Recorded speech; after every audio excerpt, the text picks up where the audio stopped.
Okay, so I took measurements of the zone of inhibition. So this area here where the bacteria didn't grow, that's called the zone of inhibition.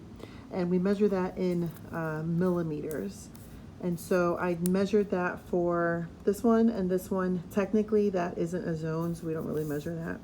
And I wrote them down on this chart, and this is what you would have done as a pair. So I got 46 millimeters, the diameter all the way across here with that zone where the bacteria isn't growing, about 46 millimeters. And then I got 23 millimeters here by measuring that right there. And then that one we're going to count as 0. So then I use this chart that tells us what those measurement means. So we need to understand greater than, less than signs to be able to understand whether the bacteria is either resistant, intermediate, or sensitive to that antibiotic. So I have a hard time with these greater than, less than signs. So remember that the alligator eats the bigger number. So my numbers here that I got will let us then evaluate that number from this chart to see whether we are sensitive, intermediate, or resistant. So I got 46 millimeters, and I would have written millimeters here. I kind of forgot to do that. So I knew what units I was using. So I got 46 millimeters with penicillin. So we look for penicillin here, and we look to see which mathematical statement is true. So 46 is not less than 21, so we keep going. It's not between 21 or 28, so we keep going.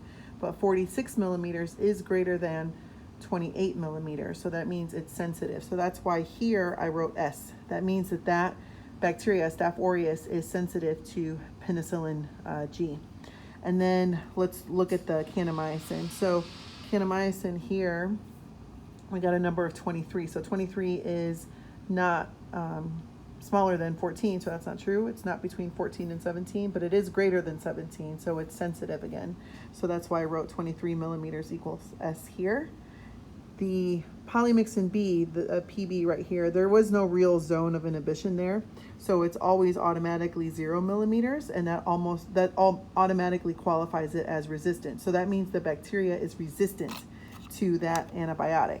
So this was Staph aureus that I plated this plate with, and if you had done this in class, one of you would have plated Staph aureus, the other person would have plated E. coli, and you would have used the same 3 antibiotic discs to see whether the antibiotic was effective against that bacteria.